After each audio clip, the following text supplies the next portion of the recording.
Come this side. Somebody come closer here. Alright, mind where you step.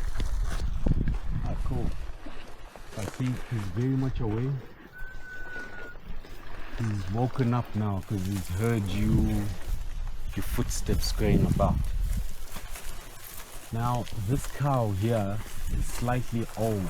She's, I think, on a third baby, which would put her around 14, 15 years of age. Alright, so hence this little standoff here. You see she's got this young bull at a little standoff. Now the only time any bull will be allowed near her is when she comes into estrus. Right, when that baby that she's got, who should be the one at the back, is almost 3 years old. When he stops nestling, she will come into estrus. They'll chase her around for a day or two. Ah, my word. Okay, so you see these guys are coming from the other side. Let us be attentive in everything that we do now. They want to see that bull on the front face, so they've gone around him to see him on the other side. I'm not saying be freaked out, but let us be wary of where we are. Okay, so in the minutes that should he charge, we go into this bush is your only solace you will have. Into the bush and keep quiet. Okay? Right, good. If we have that. So he only starts actively mating when he's between 15 to 18 years of age. Right now he's only 11. You see, he's freaked out by the people movement, the movement of the people. So also be wary. I didn't say freak out, I said be wary. Okay, be wary of your surroundings, because they can't see very well. So when you break stuff, that's all he's hearing, twigs, and he's thinking of death. Okay. So at times we make small little, when you talk, you can hear that that's a person. But at this moment he's confused because we're talking behind him and there's something breaking in front of him and you can't see what that is. You understand? Okay. Any questions? So similar to your elephant and okay, cool, just picking up your hat. Similar to your elephants and pigs, they don't have sweat glands except for in between their toes. So hence relying on wallowing in the mud to keep the temperature down. Now one at a time. Sir, starting with you there on the far right, come this side. Go and stand right there. Move, watch where you step.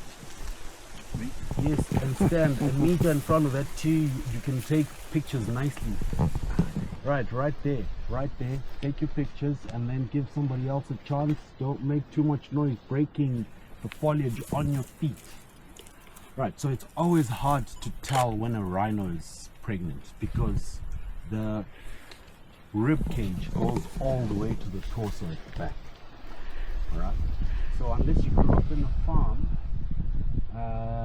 like myself, and you can tell when the mama is, or the tits are swollen and the vulva is dilating, that she's somewhat at this stage, then it's very hard. Next person, let's shift that. That is the safest place. Watch where you step is all I ask. Right there is fine. I mean, you get both. You can see the bull and you can see the cow and the baby's this side. So this is literally a temporary association, right? It's not every day that you find them like this. I was saying to you in the car that yesterday I saw 7. I saw these 5, and on the way I bumped into a mom and a newborn baby stumbling around on the road. So that was a bit special for me. Mom with new babies is not going to be around this because one, there's this bull who's trying to establish territories. He's going to try to flick or kill that baby at first sight that he sees it. Right, that is if the baby is male. If it's female, then no problem. That's more mating partners for the future. But for males, they will try. I have seen in this park, the only fortunate bit here is rhinos don't kill each other because of having no sharp objects.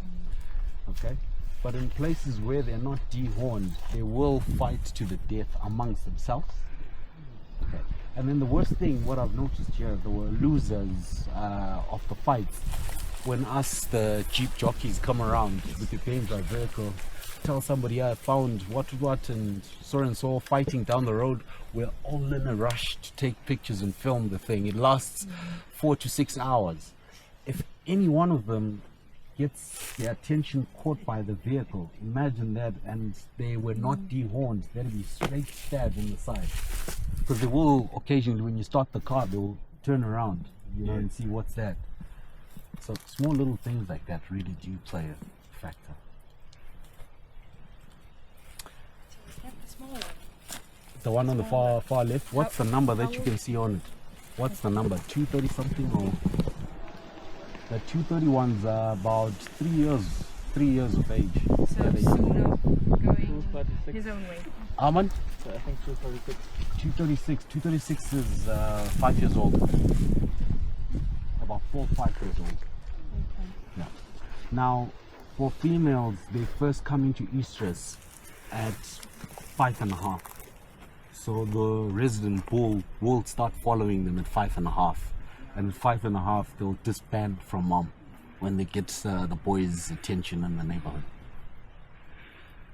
Right?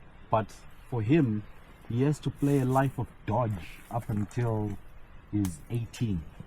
Because when the resident bull, we've got one very big bull that lives here. He's 45 years of age. He's the grumpiest rhino you can come around with. If you're in big numbers and you got Wayne with you, you just got to say, Wayne, are you able to reach up the tree a bit or get him behind the tree? Because 90% of the chance when he sees people, he's coming for you. Oh, Yeah. How long do they live to? They live to about 55 years of age. And why is he so grumpy? He's survived so many poaching incidents in his lifetime. He was moved from Snamatela, that's near Vic Falls, near the Zambian border, and he had literally survived a few shots that day. So anything that breaks or slight noises trigger him off in a way. And last year we had a ranger who didn't know about him, and he walked in between, like, his females this side and his side. He walked right in between in the evening, and he just mauled them straight down.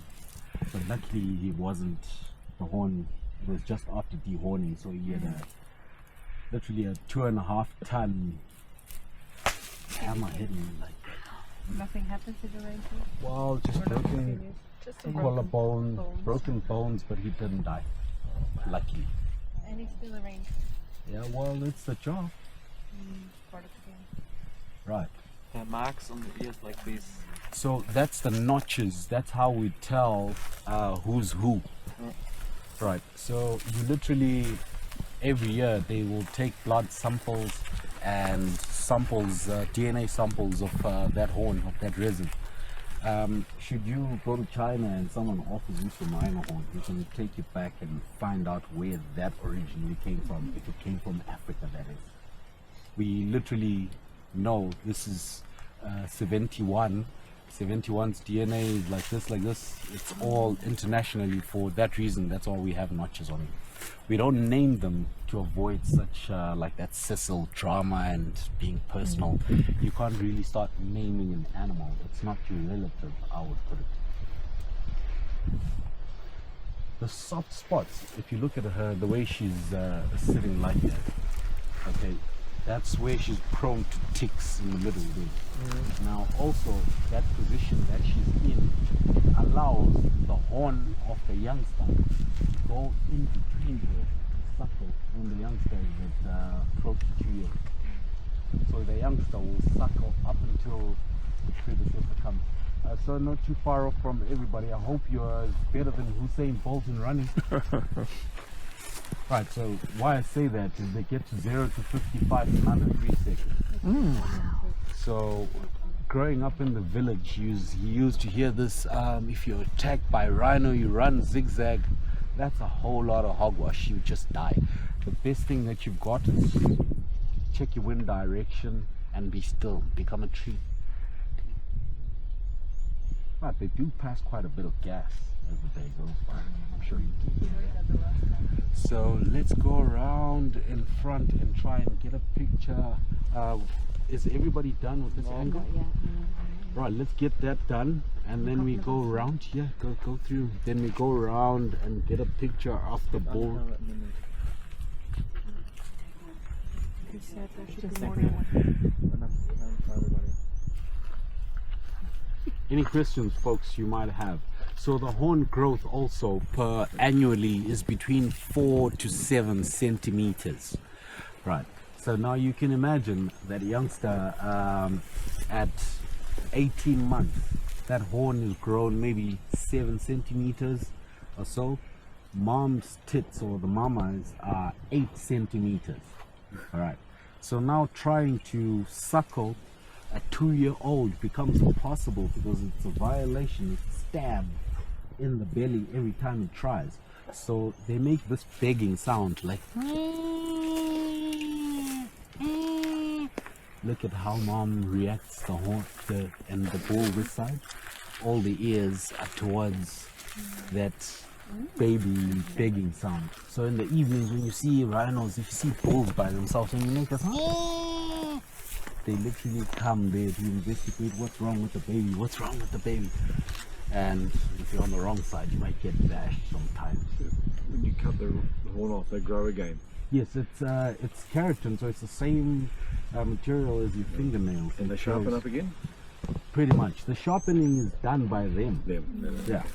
So you will see they do horning quite a bit. Bulls mostly. They'll go to trees or anthills and sharpen them like that. I have been charged by the oldest bull who stayed down by the campsite where you're staying. 106, he's 45 going to 48. He lost a battle with this guy in here who's 44, and I didn't know. Driving past that fence where we stopped looking at those nests, he was walking on the side. That fence was still intact. So I was talking about him, and he found an opening on the fence. When he got out of the fence, it looked like a cartoon for me.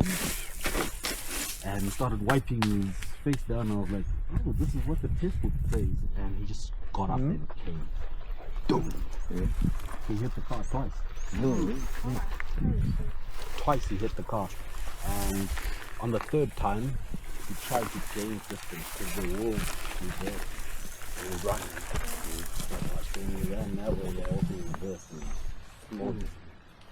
So there was a bit of chased me down all the way to the gate. He did chase you? Yeah, he chased me.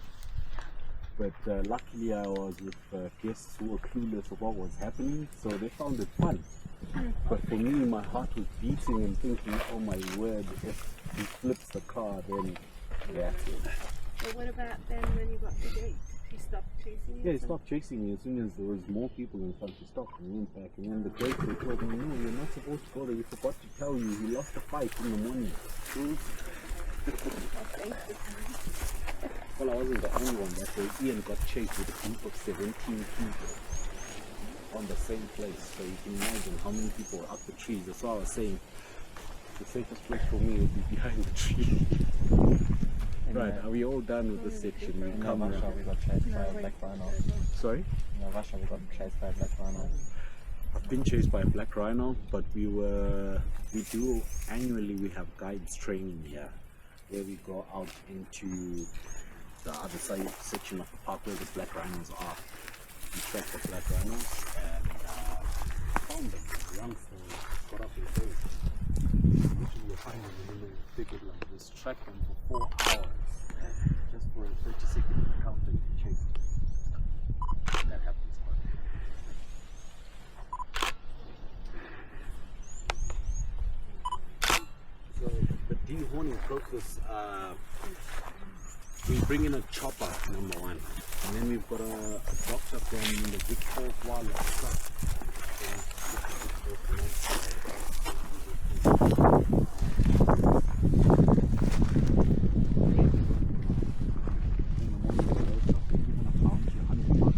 Per rhino we found. So per rhino we find you radio tracks of location by GPS, comes in. We started with 199. It's down for about 5 minutes. Now, the older the rhino do not lie on the side for too long. So the procedure has to be, I think, under 5 minutes. Someone literally is there with a chainsaw, 2 fingers from the stem where it starts. It's literally like clipping nails. They would be using ketamine or M99. And then someone's got a grinder with, then they grind the sides. Now the funniest thing about the whole rhino trade in Ivory, they have to